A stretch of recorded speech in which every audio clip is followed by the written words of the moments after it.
Hari ini kita membahas tentang your comment is my wish. Ya, sebenarnya kalau ingat ini tuh kan perkataannya Genie yang biru-biru itu kepada tuannya. Tahu nggak cerita Aladin? Cerita Aladin kan Genie-nya ada di dalam apa itu namanya?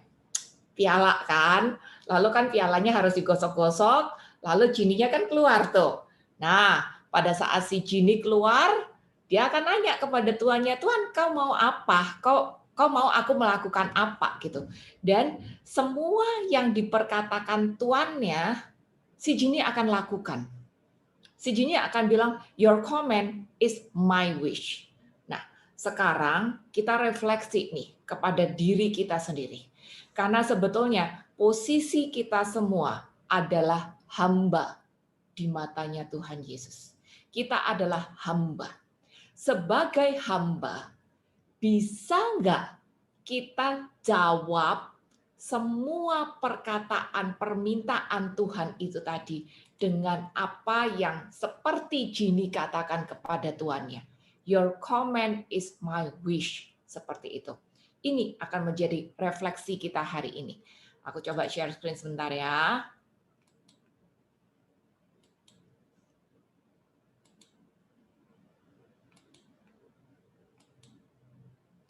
Oke, your comment is my wish. Ini adalah refleksi kita hari ini ya, pada saat kita diperhadapkan dengan keadaan-keadaan yang mungkin tidak kita kehendaki, kita tidak kepengen. Bisa nggak kita menjawab seperti Genie menjawab tuannya? Your comment is my wish, dan kita lakukan segala macam permintaan Tuhan itu tadi dengan legowo, dengan kesungguhan hati, tanpa banyak bertanya, tanpa harus diberi penjelasan, kita lakukan. Nah, sebenarnya untuk bisa melakukan ini tadi butuh apa ya? Butuh untuk mengerti posisi aku ini apa. Butuh untuk tahu siapa itu Tuanku itu. Nah, biasanya nih ya, kita pikir untuk bisa melakukan kehendak Bapa itu cukup dengan, oh aku sudah aktif, oh aku sudah rosario, aku sudah misa, aku udah ikut Zoom pengajaran, aku sudah berkomunitas, aku sudah berdonasi, aku sudah melakukan doa-doa harian. Biasanya orang merasa kalau sudah melakukan itu semua, berarti saya sudah melakukan kehendak Bapa. Sebenarnya, apakah itu cukup? Apakah itu yang Bapak inginkan dari kita? Apakah Bapak mau pelayananku? Enggak. Bapak enggak butuh pelayanan kita. Apakah Bapak mau donasi-donasiku? Enggak. Bapak enggak butuh donasi kita. Dia kaya sekali. Apakah Bapak butuh doa-doaku? Kagak. Saya yang butuh berdoa kepada Dia. Nah, Bapak dan Ibu, kita harus tahu, doa, pelayanan, berkomunitas, donasi, apa segala macam itu sebetulnya adalah sarana dan bukti cinta kita kepada Tuhan. Jangan berpikir pada waktu kita lakukan itu semua, itu yang menjadi akhir dari kehendak Bapa. Karena enggak. Kehendak Bapak pada akhirnya bukan itu. Mungkin Bapak dan Ibu sekarang bertanya, apakah aku cukup dengan percaya dan membuktikan ketaatanku dengan melakukan doa-doa itu semua? Apakah itu cukup? Kan Roma 10 ayat 10 mengatakan bahwa mengaku dengan mulut, percaya dengan hati, maka kita akan diselamatkan. Apakah itu cukup? Jawabannya tidak. Percaya dengan hati, mengaku dengan mulut, lalu dibuktikan dengan segala macam kegiatan itu tadi, tidak cukup untuk membuktikan bahwa saya sudah melakukan kehendak Bapa. Kenapa? Karena kita harus tahu nih, pada waktu Paulus menulis surat di Roma kepada orang Roma pada waktu itu, kondisinya adalah semua pengikut Kristus itu lagi dikejar-kejar. Jadi Setiap orang yang berani ngaku bahwa saya adalah pengikut Kristus, konsekuensinya bisa-bisa dia dibunuh. Ini konsekuensi zaman itu.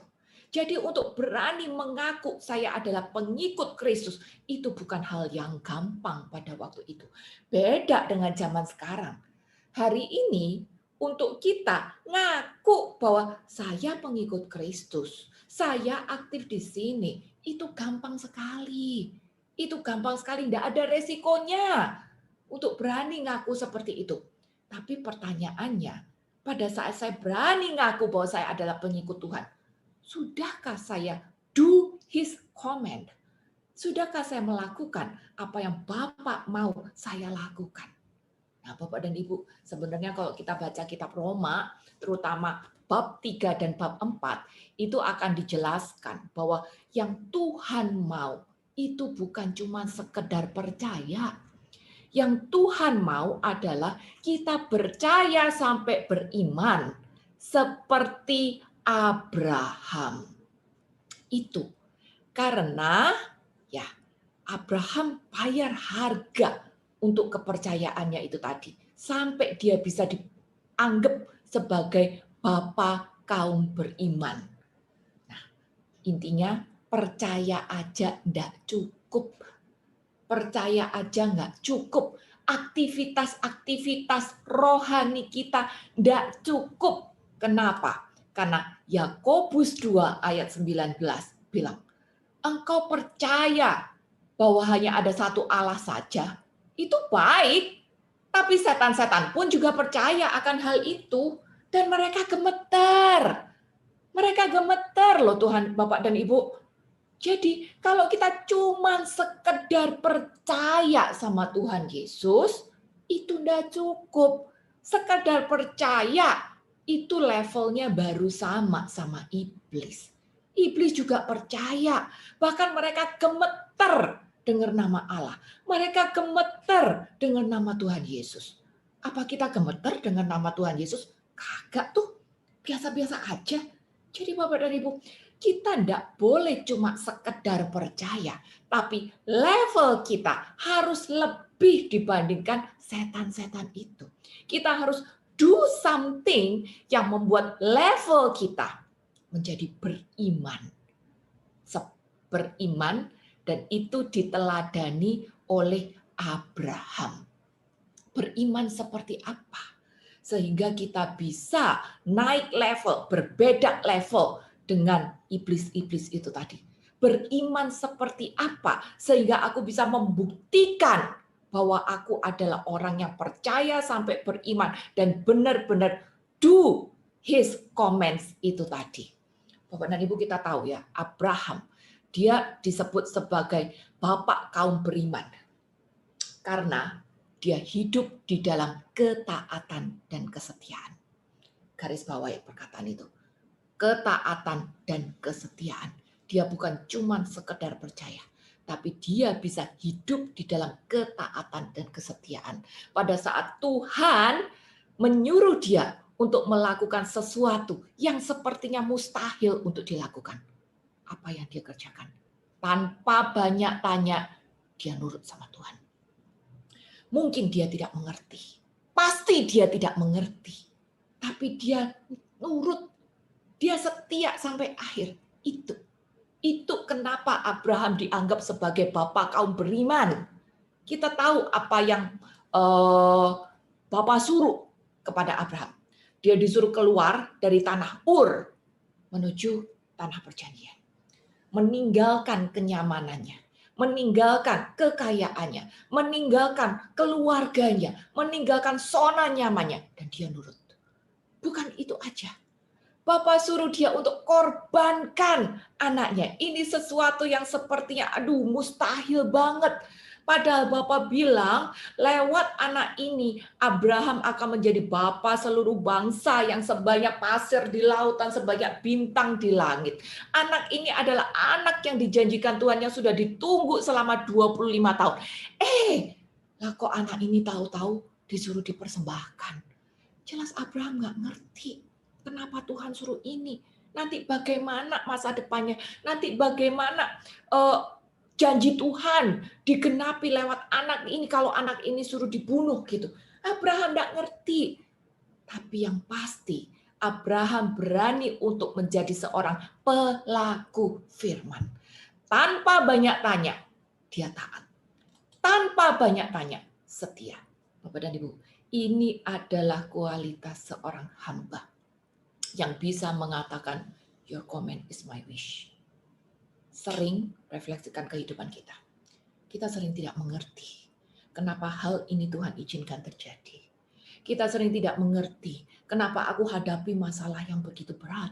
Sering kita tidak mengerti kenapa justru orang-orang terdekatku menjadi batu asah yang sangat menyakitkan di dalam hidupku. Sering kita tidak mengerti kenapa seperti hal yang aku udah usahakan dengan mati-matian, tapi tidak ada hasilnya. Sering kita tidak mengerti apa yang aku udah usahakan, apa yang selalu aku jaga, ternyata kok sepertinya jatuh runtuh semua.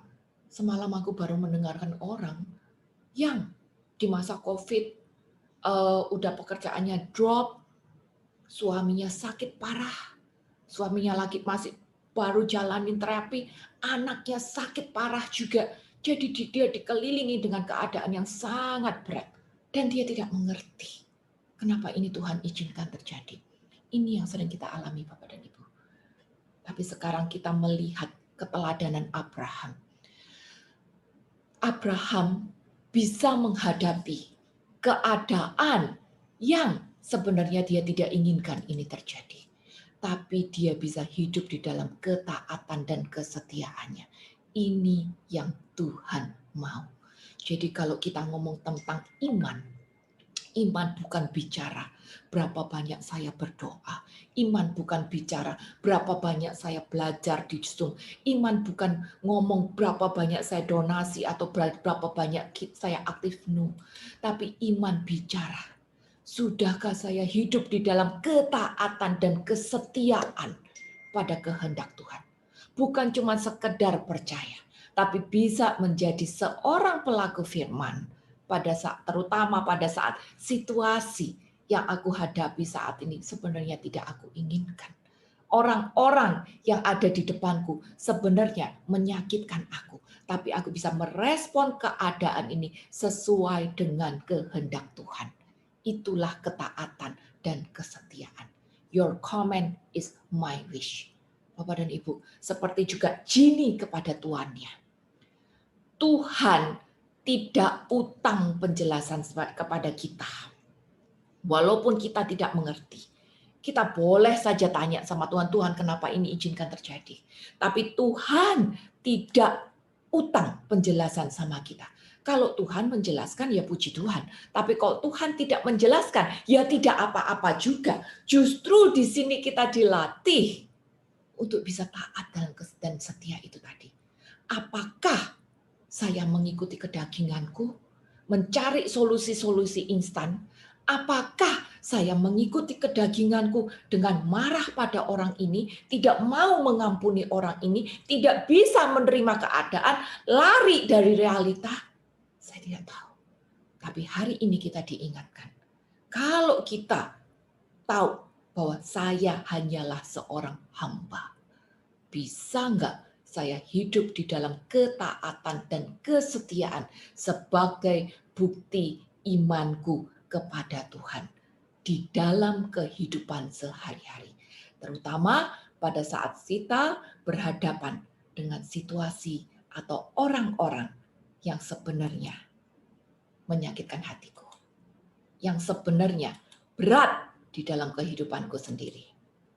Setia dan taat. Refleksi kita hari ini. Sudahkah kita lakukan itu sebagai bukti iman kita? Saya tidak tahu apa yang Bapak dan Ibu hadapi hari ini, pergumulan-pergumulan apa, tapi kita coba untuk hidup di dalam kesetiaan dan ketaatan itu tadi, walaupun saya tidak mengerti kehendak Tuhan. Walaupun ini rasanya sudah berat, saya tetap tidak mau cari solusi instan. Saya tetap mau menjadi berkat bagi orang-orang di sekitar. Saya tetap mau kuat di dalam Tuhan. Saya tetap tetap tidak mau kecewa, saya tetap tidak akan marah, saya tetap akan mengampuni dia, saya tetap akan belajar untuk menerima realita, saya akan bisa menerima keadaan, mengampuni Tuhan yang sudah izinkan ini terjadi, mengampuni dia yang sudah merugikan dan mencuri hakku. Itulah kesetiaan dan ketaatan. Setia itu berarti berani berpegang teguh janji atau pendirian kita saat kita memilih Tuhan sebagai juru selamat kita. Taat berarti saya punya kerendahan hati untuk bisa menghormati orang lain dan patuh pada dia, terutama mereka yang menjadi otoritas di atasku.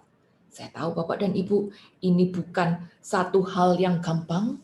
Sering kita harus mengorbankan ego kita sendiri, sering kita harus mengorbankan hati kita sendiri, sering kita harus mengorbankan juga harga diri kita sendiri. Karena kita sudah rasa sakit, karena kita sudah rasa berat. Tapi justru di sini kita dibentuk.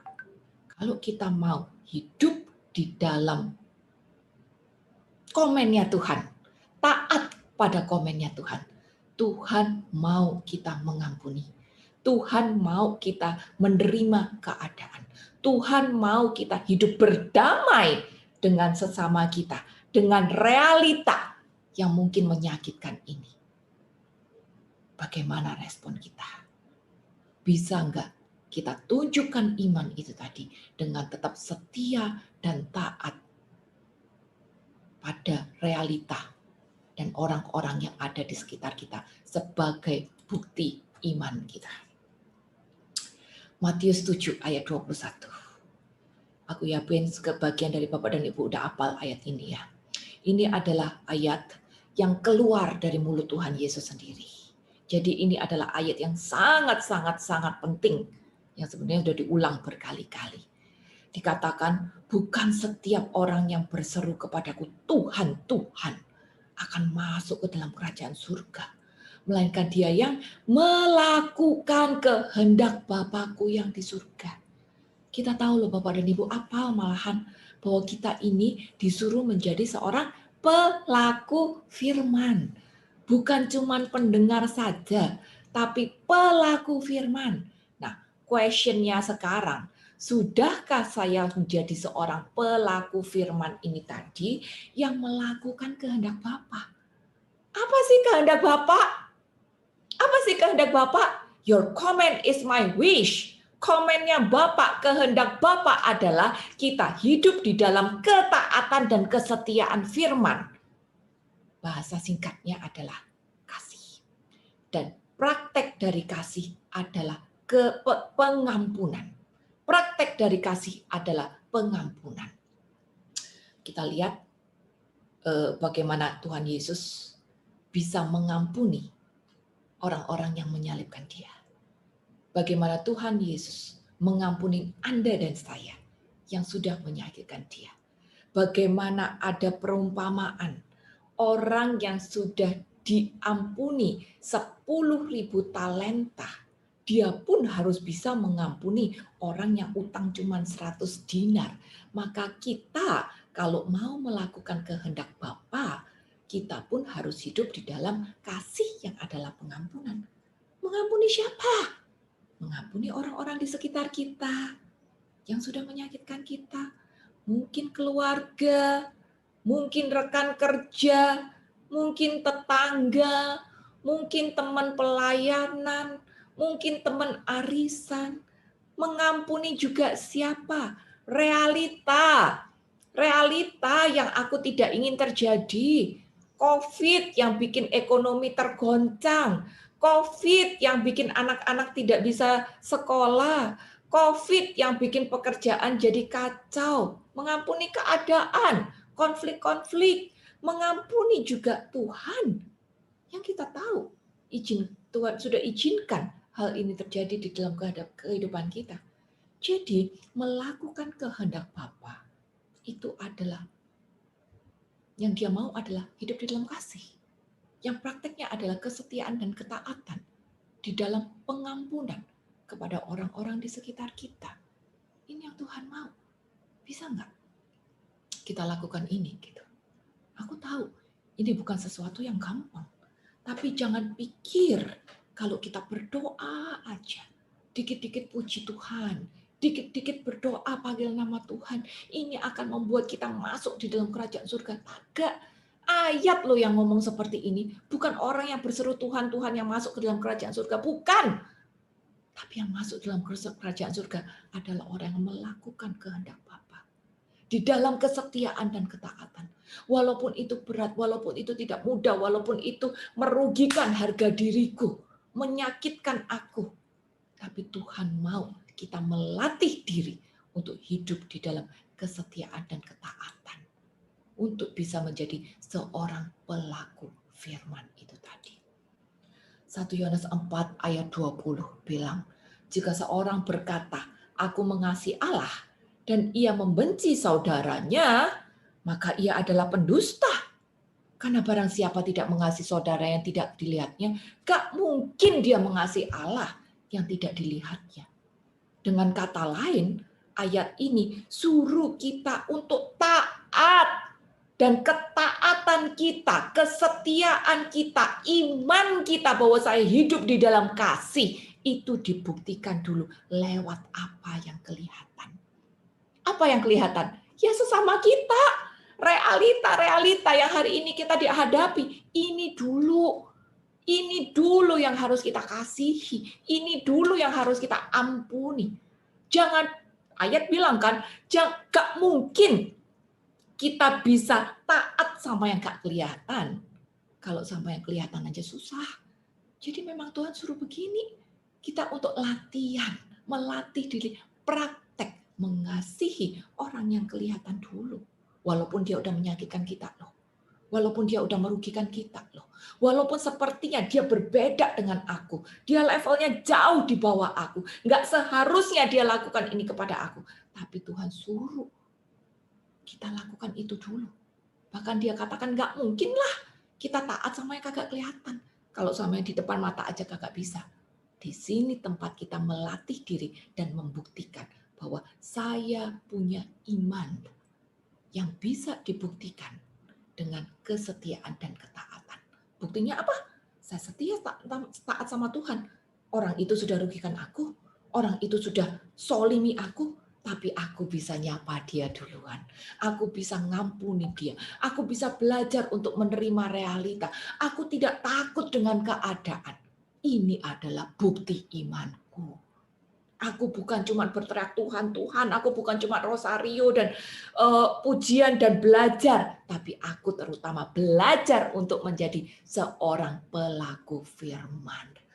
Pada saat aku berjuang untuk hidup di dalam ketaatan, hidup di dalam kasih kepada orang-orang yang tidak kelihatan itu tadi. Sebenarnya saya sedang berjuang untuk hidup di dalam ketaatan kepada Allah yang tidak kelihatan itu.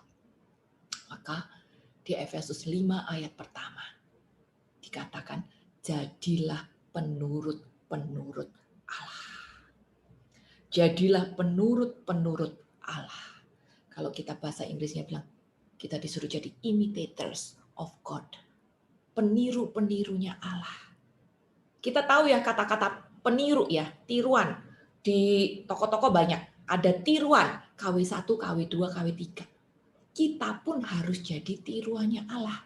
Nggak tahulah mungkin level kita masih level KW5. Belum sampai level KW1, masih jauh level KW1. Tapi kita disuruh untuk berjuang agar kita terus bisa menjadi peniru-peniru Allah, penurut-penurut Allah. Maka caranya bagaimana? Bayangkan, kalau Tuhan di posisiku hari ini menghadapi pergumulan yang aku hadapi sehari-hari, menghadapi orang-orang yang aku hadapi setiap hari, menghadapi masalah-masalah, mungkin kesehatan, mungkin keuangan, mungkin pekerjaan, mungkin konflik yang hari ini aku hadapi. Kira-kira apa yang Tuhan lakukan ya? Kalau Tuhan di posisiku hari ini, kira-kira apa yang dia lakukan? Apakah dia akan marah sama orang itu? Apakah dia akan buang muka sama orang itu? Atau Tuhan akan datang kepada orang itu dan peluk duluan, atau Tuhan akan tepuk bahu orang itu dan bilang, yuk ngopi yuk. Kira-kira apa yang Tuhan lakukan pada saat hadapi keadaan yang aku tidak bisa ubah hari ini? Apakah yang Tuhan lakukan lari dari realita, pergi ke dukun, atau Tuhan akan belajar berserah? Kira-kira apa yang Tuhan lakukan? Coba kita refleksikan keadaan ini pada diri kita sendiri. Kalau saya mau jadi seorang penurut Allah, imitators of God, posisikan, bayangkan kalau Tuhan ada di tempatku hari ini, kira-kira apa yang akan dia lakukan dan dia katakan. Lalu bagian kita coba lakukan itu. Walaupun itu tidak gampang. Tapi sebagai imitators of God, kita harus coba untuk bisa melakukan apa yang Tuhan lakukan bila dia ada di posisiku hari ini. Itu. Berikutnya. Bahkan Filipi 2 ayat 23 bilang bahwa kita diminta untuk tidak mencari kepentingan diri sendiri atau pujian yang sia-sia. Sebaliknya kita disuruh untuk rendah hati seorang yang menganggap yang lain lebih utama daripada dirinya sendiri. Ini bukan sesuatu yang gampang, Bapak dan Ibu. Pada saat kita menghadapi orang-orang yang mungkin menzalimi kita, pada saat kita menghadapi orang-orang yang mungkin berbeda pendapat dengan kita, ayat bilang, bukan tunjukkan diri dong, kamu juga bisa, kamu juga mampu, kamu kan atasan, kan kamu yang benar, kamu tunjukkan kalau kamu juga punya power, kamu juga bisa katakan sesuatu yang menyakitkan dia. Enggak, ayat enggak bilang seperti itu. Tapi justru ayat bilang untuk kita enggak cari kepentingan diri sendiri. Kita disuruh untuk menekan ego kita. Kita disuruh untuk jaga mulut kita. Kita disuruh untuk menekan emosi kita. Kita disuruh untuk menekan kesombongan kita. Walaupun mungkin saya di pihak yang benar ataupun di pihak yang lebih pintar misalnya. Tapi ayat jelas. Kita disuruh menekan ego, menekan emosi, menekan kesombongan. Bahkan kita disuruh untuk dengan rendah hati menganggap dia lebih utama daripada saya. Padahal sebenarnya dia tidak layak untuk saya hormati. Dia yang salah. Dia yang sudah rugikan aku. Ini sesuatu yang bertentangan dengan hukum dunia. Tapi kita kan bukan orang dunia. Kita kan warga negara kerajaan surga yang lagi ngekos di dunia. Jadi KTP kita adalah KTP surgawi. Sebagai manusia dengan KTP surgawi, kita tidak harusnya ngikut hukum dunia. Kalau surga bilang kita suruh rendah hati dan kita memang lagi berjuang untuk jadi imitators of God dan kita memang berjuang untuk bisa obey His command. His command is my wish. Pada saat Tuhan suruh kita merendahkan diri, merendahkan kesombongan, menekan emosi, menjaga hati, menjaga mulut, merendahkan hati dan menganggap dia yang mungkin lebih salah, dia yang sudah merugikan aku sebagai sesama, bahkan lebih utama daripada aku sendiri. Bisa nggak saya obey? Bisa nggak saya katakan, your command is my wish. Saya akan ampuni dia, saya akan menerima keadaan, saya tidak takut lagi dengan realita, saya akan tetap mengasihi dia, bahkan saya bisa menyapa dia duluan. Bisa nggak kita lakukan ini? Sebagai seorang pengikut Kristus, kita bukan cuma disuruh berdoa-berdoa. Justru bukti imanku adalah bila saya bisa hidup di dalam ketaatan dan kesetiaan untuk melakukan hal-hal yang mustahil, yang bertentangan dengan dunia. Saya tahu itu bukan sesuatu yang gampang. Maka untuk mampu lakukan itu, kita butuh yang namanya relasi pribadi dengan Tuhan. Karena relasi pribadi kita dengan Tuhan, ini akan membuat kita ketularan dengan Dia. Ketularan dengan Bapa. Kita tahu ya, relasi itu menular. Kalau saya relasi dengan orang-orang yang suka tanaman, saya akan ketularan hobi tanaman. Kalau saya berelasi dengan orang-orang yang suka masak, saya akan ketularan hobi masak. Maka kalau saya berelasi dengan Allah, saya pun akan ketularan Allah. Allah nggak mungkin ketularan saya ya, jangan kebalik ya, karena Allah itu adalah sama dari dulu, sekarang, sampai selamanya. Dan nggak mungkin Allah ketularan karena Allah itu tetap. Tapi saya yang akan ketularan Allah. Kalau saya ketularan Allah, maka pribadiku akan menjadi seperti Allah. Makin sabar, makin rendah hati, makin bisa menerima keadaan, makin hidup di dalam kasih, makin mampu untuk mengampuni, makin mampu untuk menerima realita, makin bisa berdamai dengan sesama. Seperti itu. Saya yang akan makin ketularan. Dan relasi pribadi dengan Tuhan itu harus dibangun. Roh dengan roh. Memang doa, PA, PD, misa, rosario, itu semua adalah sarana untuk membangun relasi pribadi kita dengan Tuhan. Tapi yang lebih penting adalah pada saat kita lakukan itu semua, segala macam doa, segala macam PD, PA, misa, novena, devosi, kita harus lakukan dari roh ke roh. Sehingga sayanya diubahkan. Sayanya dulu yang harus diubahkan. Karena relasi itu mengubah saya. Gitu. Kalau kita cuma lakukan secara badan doang, itu percuma sebetulnya. Saya yang harus membuka hati. Saya harus mau untuk diubahkan. Saya harus mau untuk membuka hati. Sehingga saya diubahkan. Baru saya bisa membangun relasi pribadi itu dengan Tuhan. Saat saya sudah mulai punya relasi pribadi dengan Tuhan, baru di situ saya bisa menjaga hati, menjaga pikiran, menjaga perkataan, menjaga tindakan.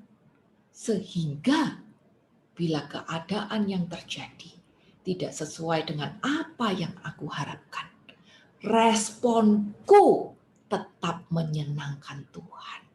Pada saat aku berhadapan dengan orang-orang yang mengecewakan aku nggak kepancing emosi, aku tidak menjadi kecewa, aku tidak marah, aku tidak akan kekeh dengan pendirianku, tapi aku tetap bisa merespon sesuai dengan apa yang akan Tuhan lakukan bila Dia ada di posisiku hari ini. Dan ini semua terjadi di dalam keseharian kita. Jadi Bapak dan Ibu, iman kita dibuktikan di dalam kesetiaan dan ketaatan di dalam hidup kita sehari-hari. Bukan lewat absensi PA kita. Ini adalah sarana. Bukan lewat absensi rosario atau misa kita. Ini adalah sarana. Tapi bagaimana kesetiaan dan ketaatan itu tadi kita praktekkan di dalam kehidupan kita sehari-hari. Ini membuktikan bahwa saya adalah orang beriman. Sehingga saya mampu untuk melakukan your comment is my wish. Walaupun saya tidak mengerti. Tapi aku tetap lakukan itu tadi. Jadi Bapak dan Ibu, relasi pribadi ini akan menuntun kita untuk makin rendah hati. Sehingga kita bisa hidup di dalam kesetiaan dan ketaatan sebagai bukti iman kita. Maka langkah pertama, kita harus terus bertumbuh di dalam kasih. Agar kita mampu setia dan taat.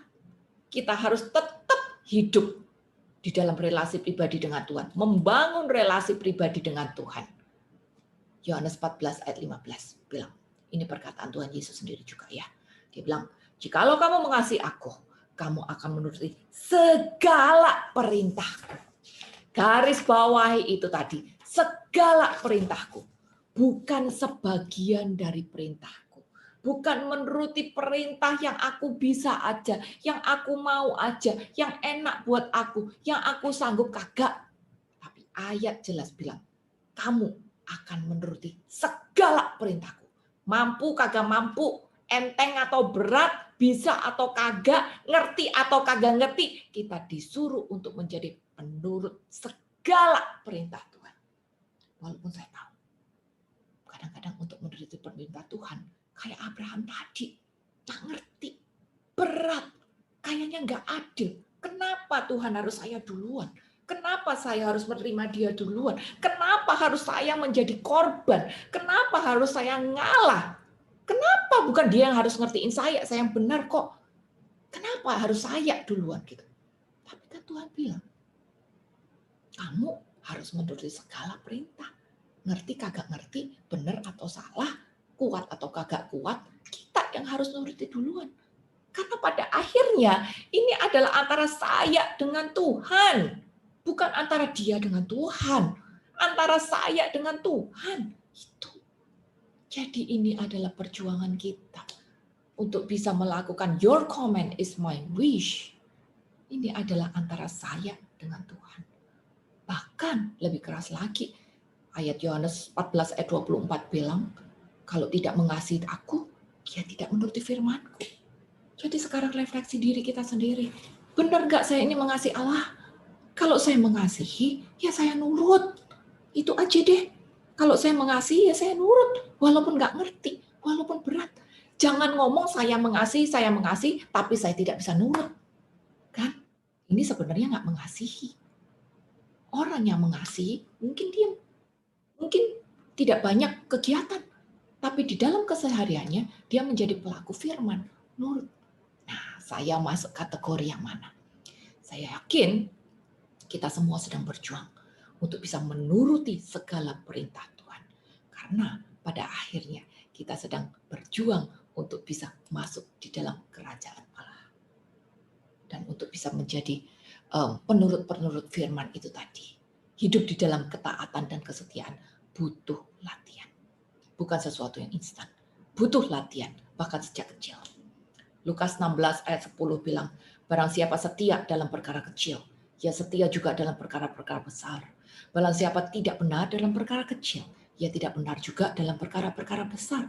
Jadi ayat juga bilang, gak mungkin kita dapat yang gede dulu. Kalau gak mulai dari kecil, semuanya butuh proses. Semuanya adalah latihan. Gak mungkin saya dapat ijazah SMA kalau saya kagak lewat SD dulu. Gak mungkin saya dapat ijazah S1 kalau saya tidak lewat SMA dulu. Semua ada latihannya. Semua ada progresnya. Demikian juga dengan iman kita. Demikian juga dengan kesetiaan dan ketaatan kita. Itu dilatih dari hal-hal yang paling kecil. Dan latihan ini dimulai dari keluarga. Dari kecil, kita ada orang tua yang harus kita taati. Orang tua bilang bangun, kita harus bangun. Orang tua bilang sekarang waktunya kamu sekolah, kita harus nurut. Orang tua bilang ini jam 8, jam 9 waktunya kita tidur, kita harus nurut. Orang tua bilang hari ini waktunya kita kunjungan ke om, nenek, kakek, kita nurut gitu. Kita dilatih di dalam keluarga. Dan setelah itu, dalam dunia usaha, kita juga dilatih sebetulnya untuk taat. Jam kantor jam berapa? Jam makan siang 1 jam, nggak mungkin kita bisa makan siang 3 jam. Semua ada aturannya. Dan kita diminta untuk taat. Arisan aja ada aturannya. Dunia usaha apalagi. Nggak mungkin kita masuk tahu-tahu jadi direktur. Pertama harus jadi level junior dulu. Setelah kita menunjukkan integritas kita, kejujuran, ketaatan kita, baru kita naik level. Supervisor, manager, baru director gitu. Semua ada latihannya. Dari yang terkecil dulu. Dalam pendidikan juga. Kapan ujian, kapan harus submit PR. Semua melatih kita untuk hidup di dalam kesetiaan dan taat. Kan karena tadi Tuhan bilang, gak mungkin saya bisa mengasihi Tuhan yang tidak kelihatan kalau tidak bisa mengasihi sesama yang kelihatan. Nah, pada jenjang-jenjang ini, keluarga, dunia usaha, pendidikan, lembaga pemerintahan, tempat ibadah, kita dilatih untuk bisa setia dan taat. Kalau kita bisa membuktikan di dalam 5 jenjang ini, baru kita bisa ngomong, saya taat padamu Tuhan. Sesuatu yang susah, sesuatu yang tidak kelihatan, tapi saya bisa hidup di dalam ketaatan. Buktinya apa? Saya bisa kok sama keluarga, dunia usaha, pendidikan, lembaga pemerintah, sama tempat ibadah. Pemerintah, kita juga taat kan? Disuruh suntik, kita ikut suntik. Disuruh pakai masker, kita juga taat. Disuruh tidak nembus lampu merah, kita taat. Ini adalah sarana-sarana yang Tuhan berikan pada kita untuk melatih kita hidup di dalam ketaatan dan kesetiaan. Bahkan tempat ibadah juga mengatur kita loh. Dan kita diminta untuk taat. Seperti saya misalnya, sebagai pewarta, saya harus taat. Untuk pertemuan setiap minggu di dalam komunitas, saya harus taat. Untuk pertemuan 8 kali 1 tahun sebagai pengajar, saya harus taat. Bulanan sebagai pengajar, saya harus hadir juga. Gitu. Ada PR, ada training, saya harus lakukan juga. Itu bagian di dalam ketaatan. Komunitas pun juga harus taat. Kita berkomunitas di Keuskupan Agung Jakarta, maka kita harus taat dengan aturan-aturan yang diberikan oleh komunitas, oleh Keuskupan Agung Jakarta. Memberikan surat, memberikan susunan kepengurusan, menunjukkan moderatornya siapa gitu. Ada aturannya. Dan di sini kita melatih diri untuk hidup di dalam ketaatan. Demi apa? Demi bisa taat kepada Tuhan. Nah, Bapak dan Ibu, itu kan bukan sesuatu yang gampang. Maka sekali lagi, ingat bahwa bagian kita pertama adalah membangun relasi pribadi dengan Tuhan. Sehingga saya bisa hidup di dalam kerendahan hatian. Pada saat saya berbeda pendapat dengan orang-orang di sekitar kita, saya bisa rendah hati untuk ngalah. Pada saat keadaan yang terjadi di depanku tidak sesuai dengan apa yang aku kehendaki, aku tidak kecewa, aku tidak takut. Pada saat orang yang paling aku harapkan ternyata menyakiti hatiku, tusuk aku dari belakang, aku bisa mengampuni. Itulah relasi pribadi membuat kita makin rendah hati. Kerendahan hati membuat kita mampu setia dan taat. Karena nggak mungkin orang taat pada saya kalau sayanya sendiri nggak taat. Ya, ingat, kehidupan kita harus bisa menjadi teladan bagi orang-orang di sekitar kita. Ingat, kehidupan kita harusnya menjadi pembawa damai, pembawa berita sukacita bagi orang-orang di sekitar kita.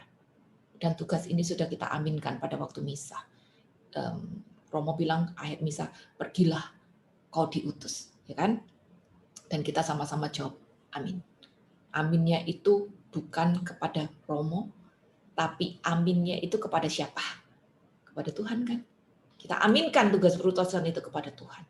Dan kalau kita ditanya,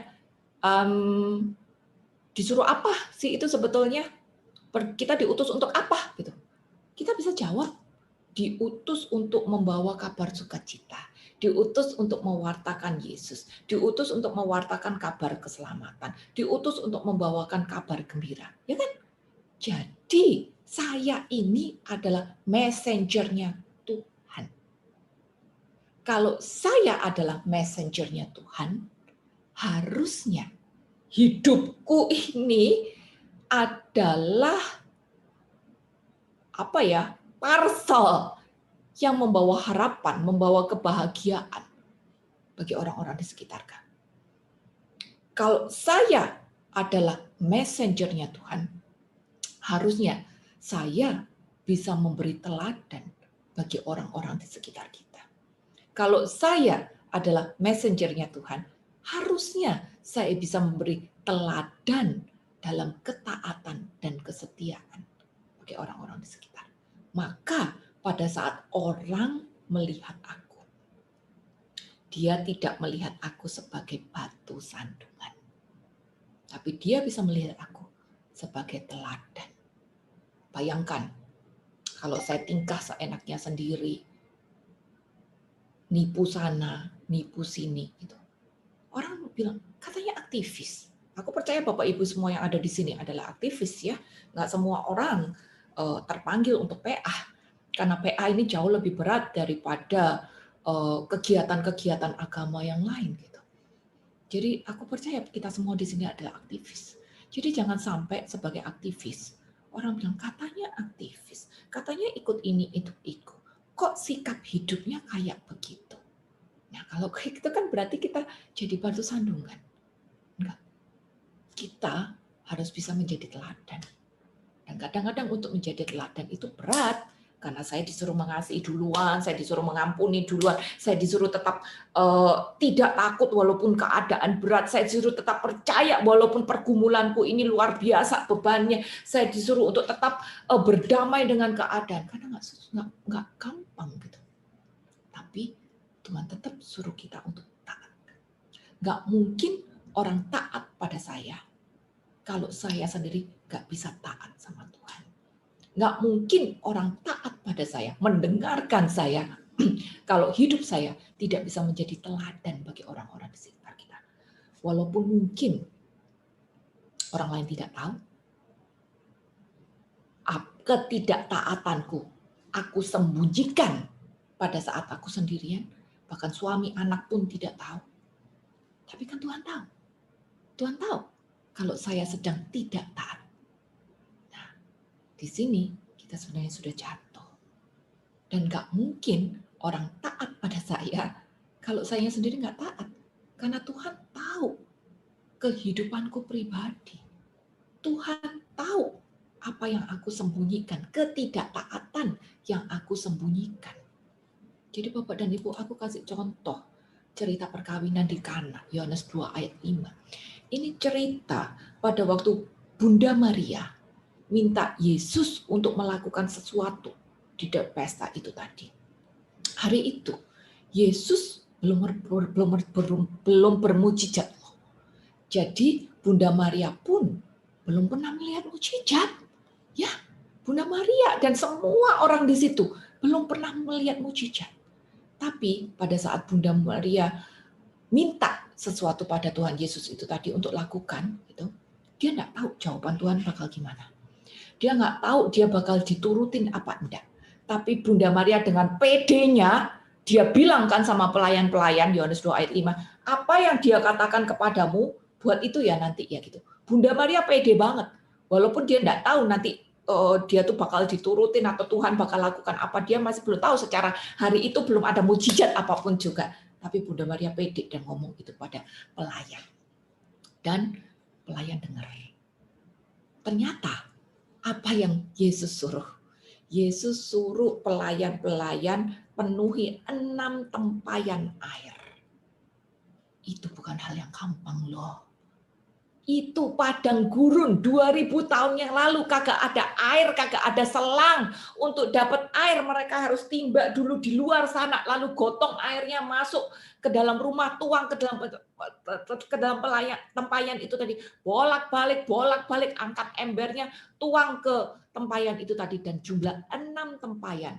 Ini kurang lebih 550 liter air. Bukan jumlah yang sedikit. Kita ngangkat 2 galon aqua aja udah berat, ini harus timba air dulu, gotong guci, tuang ke tempayan, balik lagi ke sana, timba air, gitu terus berulang-ulang sampai 550 liter. Bukan kerjaan yang main-main. Tapi kok pelayan-pelayan nurut? Saya percaya Bapak dan Ibu. Pelayan-pelayan ini bukan nurut sama Yesus tuh. Secara mereka belum tahu Yesus ini bisa bermujizat. Mungkin mereka tahu Yesus ini anaknya Maria, tapi mereka tidak tahu Yesus ini bisa bermujizat. Kan belum ada mujizat. Tapi kenapa pelayan-pelayan itu nurut? Karena keteladanannya Bunda Maria. Keteladanan akan ketaatan Bunda Maria. Ini membuat perkataan Bunda Maria ini didengerin orang lain. Diikutin orang lain. Ada kuasa dan wibawa surga menyertai perkataan Bunda Maria. Itu. Nah, bagaimana dengan hidup kita? Jangan mimpi kita bisa menjadi pembawa kabar sukacita. Jangan mimpi kita bisa menjadi melakukan tugas perutusan yang kita aminkan di misa. Kalau di dalam keseharian hidup kita tidak bisa memberi teladan di dalam ketaatan dan kesetiaan. Bisa nggak kita bisa menjadi Bunda Maria bagi orang-orang di sekitar kita yang memberi contoh keteladanan sehingga omonganku ini tadi diikutin sama orang lain. Omonganku menjadi jawaban, omonganku menjadi sukacita, menjadi berkat bagi orang-orang di sekitar. Bisa nggak kita seperti itu? Kalau kita tidak bisa, kita tidak mau Yohanes 3 ayat 36 ini terjadi atas hidup kita ya. Kita tidak mau melihat murka Allah atas hidup kita hanya karena kita tidak taat. Maka hari ini kita berjuang untuk bisa lakukan your command is my wish God. Walaupun ini tidak gampang, berat, menekan egoku, menekan emosiku, menekan harga diriku, mengikis ketakutanku. Tapi aku tetap mau belajar. Karena aku tidak mau melihat murka Allah datang. Bapak dan Ibu, Yesus pun menghadapi keadaan ini kok.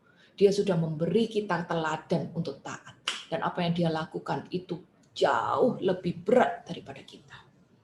Lukas 22 ayat 43-44. Ini cerita tentang apa itu Kamis Putih, Getsemani. Kita tahu betapa takutnya Tuhan Yesus akan salib.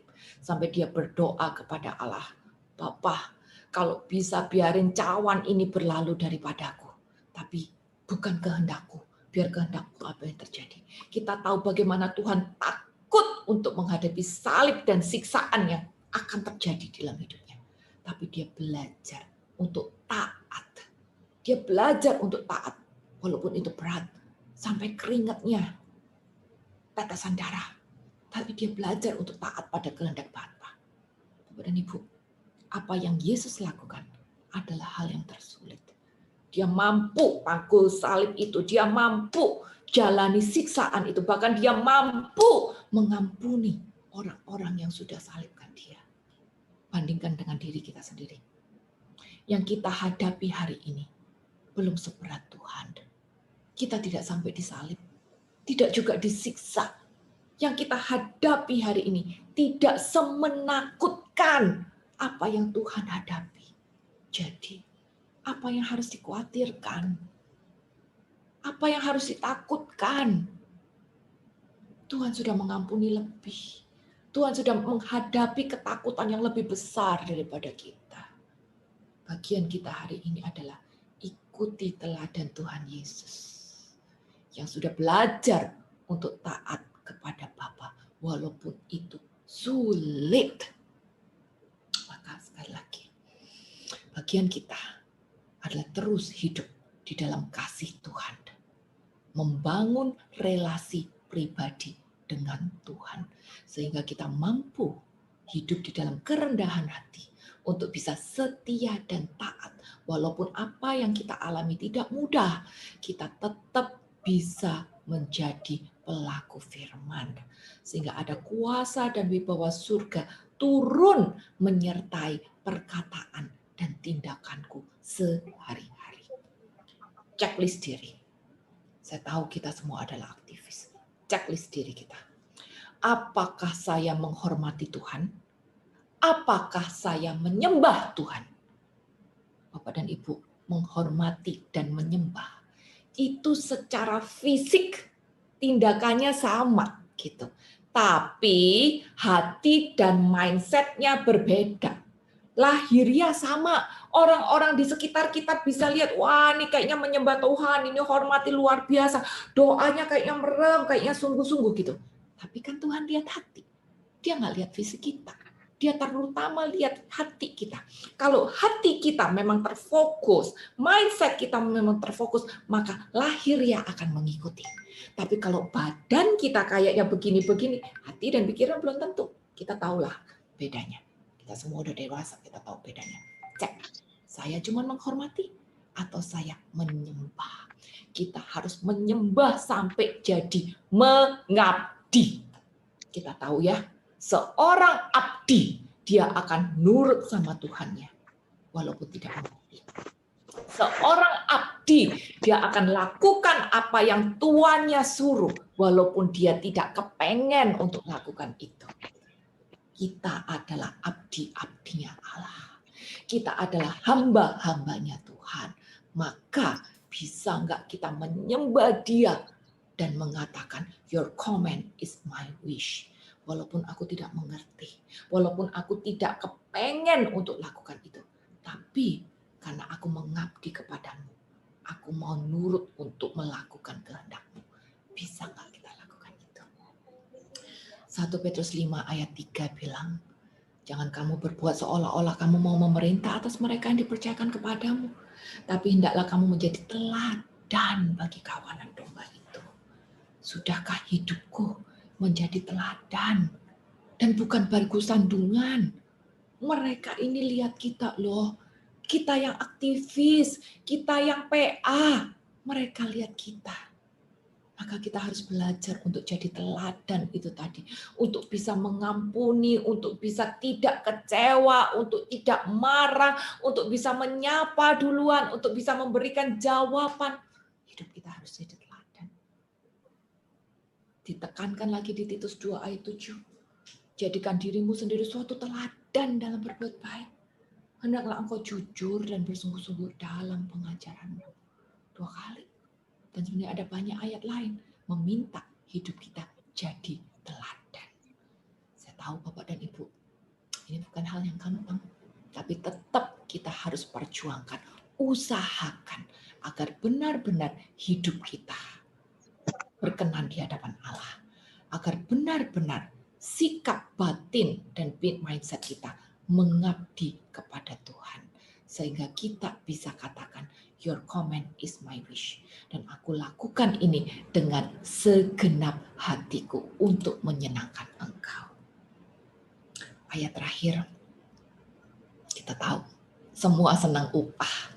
Kalau kita sanggup lakukan itu semua, melakukan apa yang Tuhan suruh kita lakukan, walaupun itu bukan hal yang gampang, memposisikan diri sebagai hamba yang mungkin tidak mengerti, yang mungkin rasa ini assignment berat sekali, tapi kita tetap belajar untuk lakukan, maka upahnya, Wahyu 2 ayat 10b, hendaklah engkau setia sampai mati, dan aku akan mengaruniakan kepadamu mahkota kehidupan. Saya yakin kita semua berjuang untuk mendapatkan mahkota kehidupan itu tadi. Maka hari ini, walaupun tidak mudah, terus kita berjuang untuk membangun relasi pribadi dengan Tuhan. Sehingga apapun keadaan yang kita hadapi, atau siapapun orang-orang yang kita hadapi, kita mampu untuk menerima, kita mampu untuk hadapi, kita mampu untuk mengampuni dan merespon keadaan seperti yang Tuhan lakukan sendiri. Hidup di dalam kerendah hatian, setia dan taat sampai akhir, menjadi teladan bagi orang-orang di sekitar, sehingga hidupku menjadi berkat dan ada kuasa wibawa surga menyertai perkataan dan kehidupanku. Dan pada akhirnya kita semua akan menerima mahkota kehidupan. Tuhan Yesus memberkati. Semoga jadi berkat.